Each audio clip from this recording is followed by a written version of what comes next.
In this video, I'm going to show you how to do downward facing dog. This is Oreo and I'm May. Let's get onto our mats.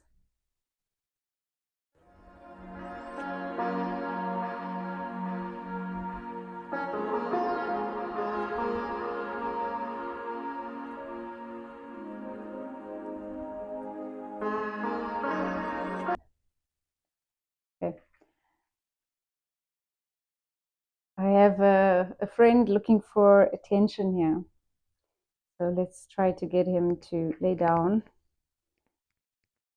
and enjoy the yoga with us.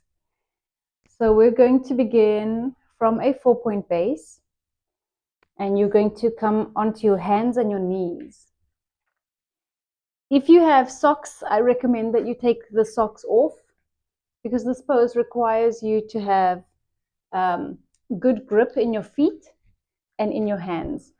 So if you have a slippery mat, that will also affect your downward facing dog position, and you will feel a little bit unstable if you are slipping. So best to have a good mat or a good floor. Sometimes even the tile or the carpets can be very good, as long as your hands and your feet are not slipping and sliding, so that you can feel secure in this position, because it is also meant to ground you. So coming back to our position of our 4-point base on our hands and knees, this time you're going to tuck the toes under, and we're looking for alignment again, hips over the knees and shoulders over the wrists.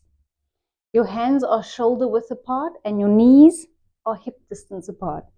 With tucking the toes under, we're going to push our hips up towards the sky, and try not to get your hands and your feet too far apart.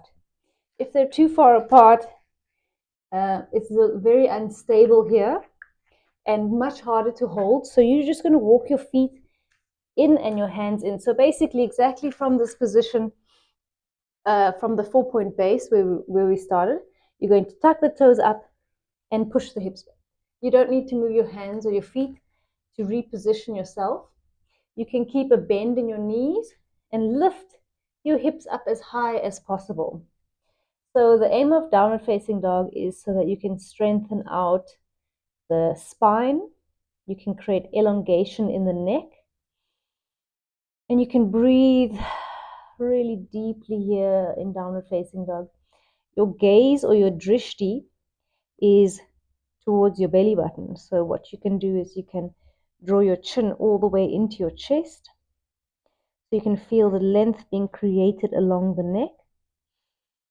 And if you feel comfortable there and you have more flexibility, you can open up the shoulders by pushing your chest towards your thighs. Great for opening up the shoulders. And now your spine is almost completely inverted. And if you have more space there, you can either bend the knees further towards your chest. Alternatively, you can try take the heels a little bit to the ground. So always keeping a soft bend in the knees. If you're very flexible, you can straighten out the knees, but not at the expense of your lower back. So my nose is getting a little bit stuffy, and that's a great thing, because what is happening is I'm just going to come down for a second. You're also welcome to rest any time that you need. It's quite a strenuous pose that helps to build endurance. So what is happening is the weight is being pushed towards my neck, and that's a place where a lot of lymph nodes are, and it helps to drain the lymphatic system, which is a good thing. It's like a detox. So if you drain the lymphatic system and you push all of those toxins along, they help. Your lymphatic system is helping to encourage immune boosters to run through your system. So it's a detox and an immune boost. So downward facing dog is really, really beneficial. And so are a lot of inversions, because they would do the same thing. So coming back to our downward facing dog, what happens when you straighten the legs? So if you force the legs straight, what happens is the lower back tends to round, and that is taking away from the purpose of the downward facing dog and the lengthening in the spine. So you need to bend your knees and encourage your hip bones. So I'm literally elongating my hamstrings by pushing my hips up towards the sky. And I want to invert my spine as much as possible. It's great for countering bad posture. So if you want to build endurance and resilience, it's also a really great way to connect to the ground, to stay present in the moment, and optional to pedal out the heels from side to side. I really like adding movement in a static position because I don't believe that we should be too still for too long. There's a time to be still and there's a time to move. And if you have the opportunity to move, take it. We are sitting still so many hours of the day. You cannot wait to move. So what you're going to do is you're going to shift into one heel at a time and look over the opposite armpit, looking under the armpit. So twisting your chest, grounding into one heel at a time. This will also help create more flexibility in the hamstrings. And then bend your knees, bring yourself back to your 4-point base. And then we will rest in child.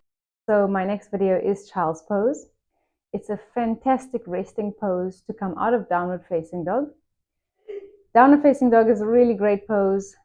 It's almost like cat and cow pose. It's something that I cannot go through the day without doing downward facing dog and cat and cow. It's really, if you get into the habit of doing it, your body just wants more and more.